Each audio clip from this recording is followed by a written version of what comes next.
Magandang tanghali po sa inyong lahat. Magandang tanghali din po, Father. Una po, sorry late yung ating misa dahil sa marami tayong mga pilgrims, mga parokya at mga bayan, simula pa kaninang alas 5 ng umaga. Usually napapasarap sa misa yung ating mga bisita, kaya sorry po, late na yung ating 12 noon Mass. Mga kapatid, patuloy tayo sa ating pilgrimage season.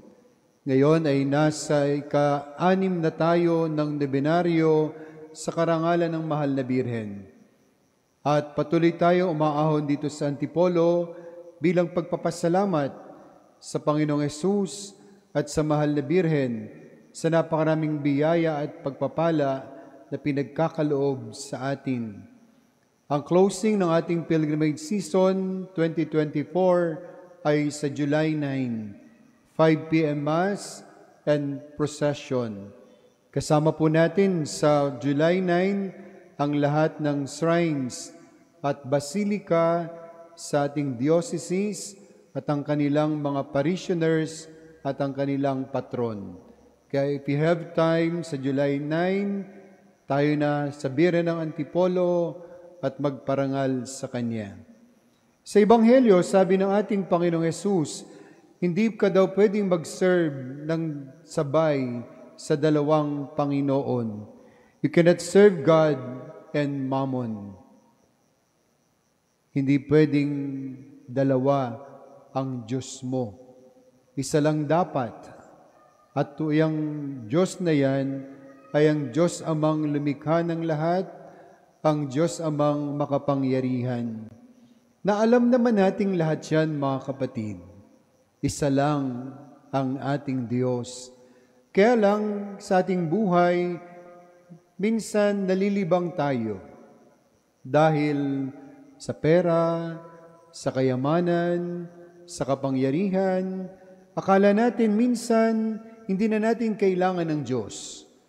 At minsan nga, nahuhulog tayo dun sa temptation na gawing Diyos yung pera, na gawing Diyos yung kayamanan, na gawing Diyos yung kapangyarihan. At nagkakamali tayo na pwede nating gawing Diyos ang kayamanan, ang kapangyarihan, ang kasikatan. Hindi yan mabuting Diyos. Kung yun ang inaakala nating na pwede nating Diyos, at pwede nating ipagpalit ang Diyos sa kayamanan.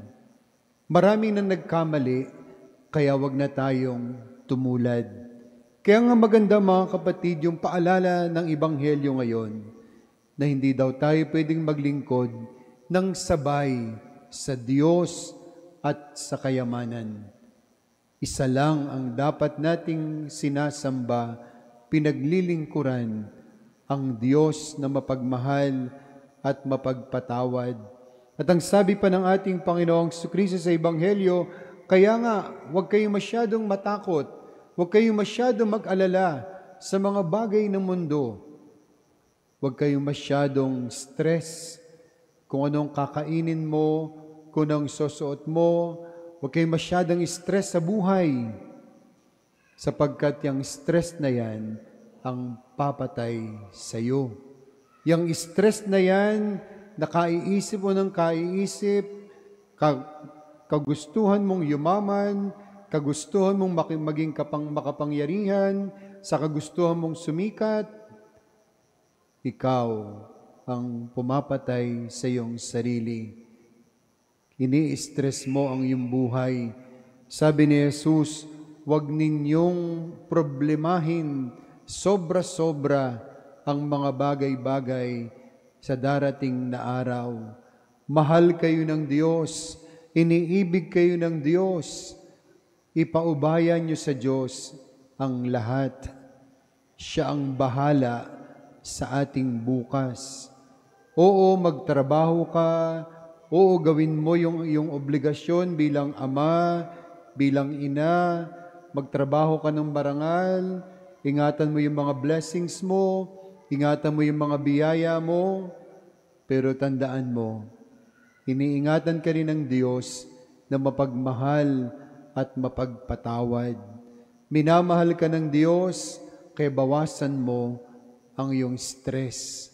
Bawasan mo ang iyong mga worries, ang iyong mga paghahangad sa mga bagay-bagay. Ipaubaya mo sa Diyos yan. Nakikita natin ito sa ating kapwa. Nakikita natin ito sa ating kapamilya, sa ating katrabaho, sa ating komunidad. Yung mga taong masyadong stress, yung mga taong masyadong warrior, yung mga taong masyadong kung ano-ano, yung sinasabi nilang overthinker, tingnan nyo yung itsura nila. Sobrang pangit, sobrang stress, sobrang malungkot ang buhay, na parang wala yung pag-ibig ng Diyos. Parang baliwala yung pag-ibig ng Diyos para matakot, ma-stress, mag-isip ng kung ano-ano. Ngayon, nagdiriwang tayo ng banal na misa. Darito tayo sa dambana ng Bira ng Antipolo. Nasa harapag tayo ng ating Panginoong Kristo. Hindi ba natin dapat maramdaman at maranasan ang pag-ibig ng Diyos? Hindi ba natin dapat, mga kapatid, pakiramdaman at danasin ang pagmamahal ng Diyos ngayon, na habang narito tayo, maramdaman natin yung kapayapaan, maramdaman natin yung pag-ibig ng Diyos, na totoo pala yung sinasabi niya, huwag kang matakot, huwag kang mag-alala. Mas mahal ka ng Diyos kaysa mga maya. Mas mahal ka ng Diyos kaysa ano pa mang bagay. Anong kinatatakot mo? Anong kinai-stress mo? Anong pressure na sumisira sa iyong buhay? Nandyan ang pag-ibig ng Diyos, nandyan ang pag-ibig ng mahal na Birhen. Walang dapat maka-stress sa atin. Walang dapat tayong takot at pangamba, sapagkat mahal tayo ng Diyos. Mahal tayo ng mahal na Birhen. Amen.